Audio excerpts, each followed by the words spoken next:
Hey, good afternoon. This is Trader Tim from EminiMind, and we're doing a Monday market analysis video. It is May 16th, 2022. The first chart I wanted to start with is the ES, and I'm on actually a weekly chart. You can see the two retracements that I have drawn. One is an extension, which means it's a high to high drawing, so pre-COVID high to all-time highs. The other one's the traditional, the COVID lows to all-time highs. And what's interesting is if you come in on the weekly chart, we actually did not close below the 61.8. That's the, last week we got the rally at the end of the week. So whether or not this extension holds will be confirmed on a close below that 61.8. And then I just have the full halfway back drawn so we know, okay, it's like around a 3,500 on the ES if we were to break this swing low and then go lower.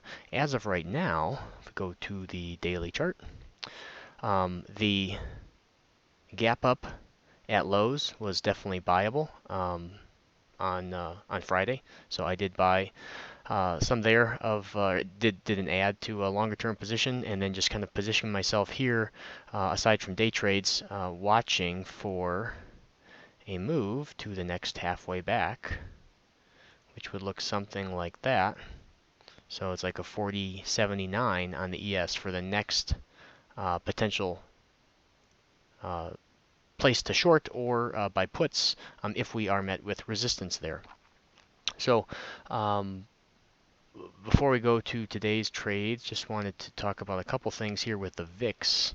Notice how volatility has not broken. It stayed in this triangle. It has not broken these swing highs, whereas the same time that we were making new low in the S&P compared to our November lows and March lows here, that VIX chart was not making new highs and was not able to take out those swing highs. So that's bullish for stocks. I'm a little bit perplexed as to why volatility or that fear indicator hasn't risen so much, but needless to say, we're already back down to the mid-20s. So I watch this to see if we get a break down in the S&P with a conjunction break out in the VIX to confirm that move.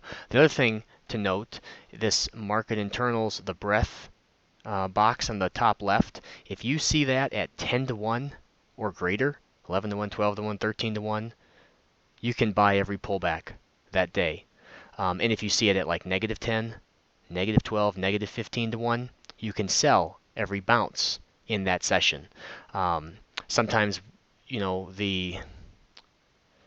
when we open that bearish with like a minus 2,000 on the AD line and a minus 12 to 1 on the breadth, it takes a lot to move that and turn it back into a positive number or even bring it back to 1 to 1. So unless you see minus 12 to 1 and then half hour into the day all of a sudden we see those numbers change to like minus 2 to 1, that would be a big move. You can sell all those bounces on a very bearish breadth in the advanced decline line day like that, or buy all of them when it's 10 to 1 or greater. Intraday wise, let's go over to the ES. Talk about today. So last week I was kind of moving home base for the summer, going to our summer house away from Scottsdale, Arizona, where it gets just a tad warm. So didn't do a lot of trading last week, but I wanted to talk about today's trade. And I only have one trade today to kind of start off the week. A lot of times Monday and Friday tend to be my lighter days, not necessarily because the markets give less setups those days. I just tend to come into the week a little bit slow and then end the week. Like if I just have one winning trade on a Friday, I'll usually just call it quits there. Just going the weekend on a positive note. So today here's the intraday chart. Started by drawing up a halfway back short. These highs and lows marked are the 30-minute high and low. So at this point in the day when I drew up the halfway back. We were right before the 30-minute mark. Then I came in here, I drew the opposing. I like this as a short. We didn't have a high tick of the day. Back up here. We were at, I'm sorry, we had a high nicey tick of the day. We weren't at the high price of the day. But it's nice to get a high tick at a halfway back like that as well. So I was looking to take the next short if we broke the swing low, or the opposing long, which we did not do. This swing low here did not break the 61.8, so I chose to pass on this short. Might have stopped me out.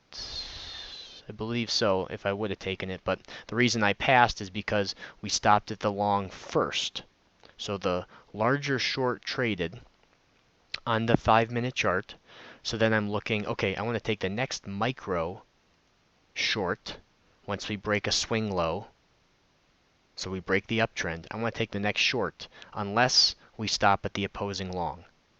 So that's the procedure. Flip it around for longs. And so we didn't do that, and so that's why I didn't take that short. Then we came down and we kind of double bottomed here. There was a little long. We didn't have a low ticket lows, but there was a little long here. You could have drawn this short as the opposing in that way, and been met with, the short. So without the low ticket lows, I don't get as aggressive buying up a double bottom. But what I did do, when we returned to this halfway back short of the day, the halfway back point, I took what I kind of term the crossover trade, where this swing low, so I'm looking at a long here, so this point in the day, we broke the halfway back short. And so then at that point, I'm saying, okay, well, we have our high and low marked for the first 30-minute range. We're likely to make a move back to the top of the range. And then if we get met with resistance, we'll make a move back to the bottom of the range and then back to the top of the range. So at this point, we're only halfway. And so I'm thinking, okay, we're at about 4,002. We could make it to 4,016. So taking the very first retracement that breaks through, or the next retracement that breaks through, is that crossover play. So that was a 4,075. Traded nice and cleanly, ran up. It ran up really fast. So then what I did is I drew the extension to get my stop a little bit higher. So I put my stop under here, and that's where I was taken out. You can use the traditional, but it just brings your stop a little bit lower. The reason I chose to use the extension there is because this was the negative 23, and we made it all the way to the negative 61.8. And so if we only made it to the negative 23, drawing the traditional is fine. But when we go through to the negative 61.8, I'll either draw the extension, like so, or come in and trail each candle's lows as best I can. So even if I did trail the traditional retracement, I would have been stopped out. So got the 3-point first target, and then 6 1/4 on the second half of that one. And then that was it. We've been kind of trading at this 1-to-1. Most of the morning we actually moved sideways. But anytime you're in a big range, like this morning, try and look at what's going on within the range. And I say that because look at this upward trend line that we were in this morning, kind of this ascending triangle. So even though we're range bound and confined to the high and low of the first 30-minute range, you have a little peak above and then you fall down, a little peak above, fall down. Look at where the lows are generating. They're higher low, higher low, higher low. So that can kind of set you up, especially if you're coming into the day and trading in the afternoon. That kind of price action can sort of maybe be a helpful way. Now we are, maybe 45 minutes or so from the close, and as we come down to the top of the first 30-minute range, I'd be looking for signs of a long setup. We also have this upward trend line to work off of. So just some tips if you're trading at the close, or if you're in a range. Doesn't necessarily mean you'll stay in that range all day, but leaning on the breadth and advanced decline line can give you some helpful clues, because if we stay at this 1-to-1 breadth, then there's a better chance we'll kind of revert to the mean, or sort of revert to where we opened the day if if we're at very balanced. That tug of war analogy that I use, if both sides are pushing or are pulling rather with the same amount of strength, you're not really going to go anywhere. But if one is 10 times stronger, you're really going to be pulled in that direction. So if you have questions, drop them in the comments below. I'll be doing a live trading session tomorrow morning. You can check that out at eminimind.com/VIP. Thanks and have a great week.